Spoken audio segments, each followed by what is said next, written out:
नमस्कार, हमारे news channel में आपका स्वागत है। आइए नजर डालते हैं देश और दुनिया की उन अहम खबरों पर जो राजनीति, समाज और लोकतंत्र से जुड़ी हैं। वीडियो शुरू करने से पहले आपसे एक छोटी सी गुजारिश है, अगर आपको सच्ची और ईमानदार पत्रकारिता पसंद है तो इस वीडियो को लाइक करें और कमेंट में जरूर बताएं कि आप हमें कहां से देख रहे हैं। तो चलिए अब खबरों की शुरुआत करते हैं। इजराइल ने लेबनान के कई इलाकों पर हवाई हमले किए, जिसमें 200 से ज्यादा लोगों की मौत की खबर सामने आई है। ये हमले हिजबुल्लाह के ठिकानों को निशाना बनाकर किए गए थे, लेकिन इसमें आम लोग भी प्रभावित हुए। हालात बहुत तनावपूर्ण बने हुए हैं।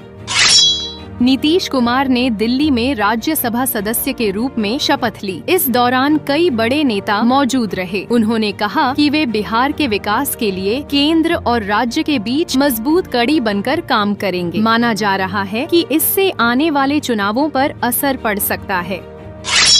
भारतीय अंतरिक्ष अनुसंधान संगठन ने गगनयान मिशन के तहत एक और सफल परीक्षण पूरा किया। इस परीक्षण में अंतरिक्ष यात्रियों की सुरक्षित वापसी के लिए बनाए गए प्रणाली की जांच की गई। यह परीक्षण पूरी तरह सफल रहा और इससे भारत के मानव अंतरिक्ष मिशन को नई ताकत मिली है। छत्रपति शिवाजी महाराज अंतर्राष्ट्रीय एयरपोर्ट के एक हिस्से में आज सुबह अचानक आग लग गई। दमकल की टीम तुरंत पहुंची और कुछ समय बाद आग पर काबू पा लिया गया। शुरुआती जांच में शॉर्ट सर्किट की वजह सामने आई है। राहत की बात यह रही कि कोई जनहानि नहीं हुई, लेकिन धुएं के कारण कुछ उड़ानों में देरी हुई और यात्रियों को परेशानी का सामना करना पड़ा। हॉर्मुज़ जलडमरू मध्य पर खतरा बढ़ गया है। ईरान और इजराइल के बीच तनाव के कारण इस रास्ते से कच्चे तेल की आपूर्ति प्रभावित हो सकती है। भारत सरकार स्थिति पर नजर बनाए हुए है और अन्य देशों से बातचीत कर रही है ताकि आपूर्ति जारी रह सके।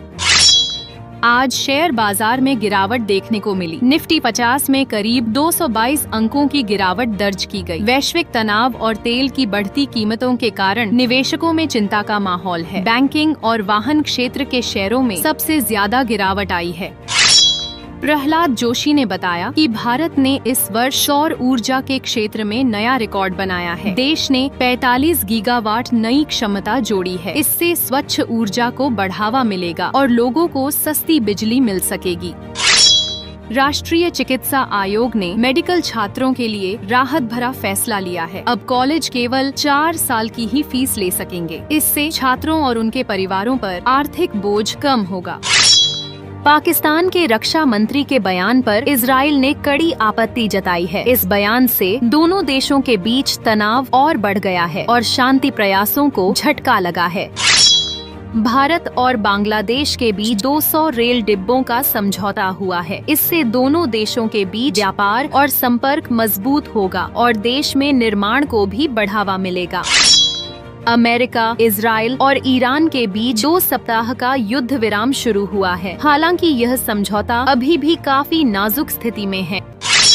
युद्ध विराम के बावजूद ईरान ने हॉर्मुज़ जलडमरू मध्य को खोलने से इनकार कर दिया है। इस पर डोनाल्ड ट्रंप ने चेतावनी दी है कि स्थिति बिगड़ने पर कड़ी कार्रवाई की जा सकती है।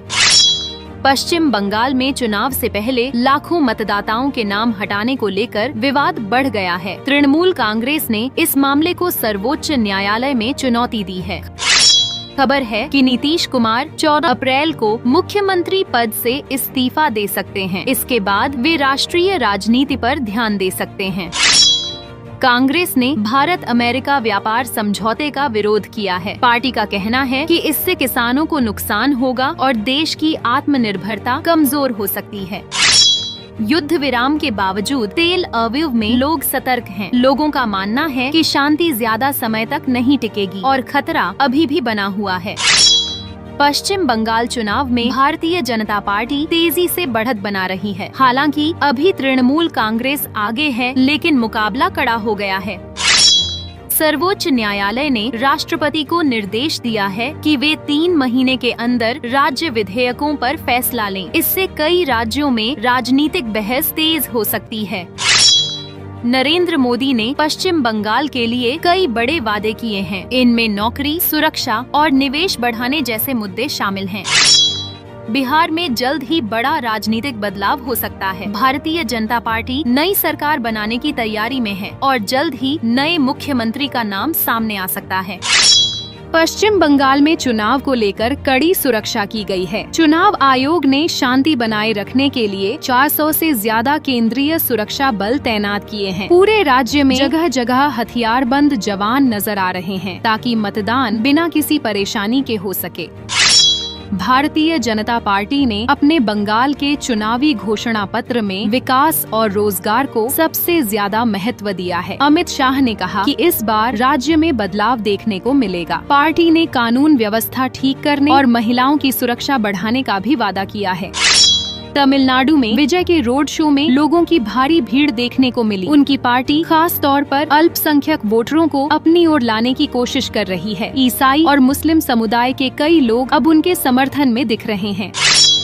इजराइल और लेबनान के बीच तनाव बढ़ गया है। इजराइल ने हिजबुल्लाह पर हमले तेज कर दिए हैं। जवाब में हिजबुल्लाह ने एक शहर में रॉकेट दागे जिससे कई लोग घायल हो गए। इजराइल का कहना है कि उसका युद्ध विराम सिर्फ ईरान के साथ है।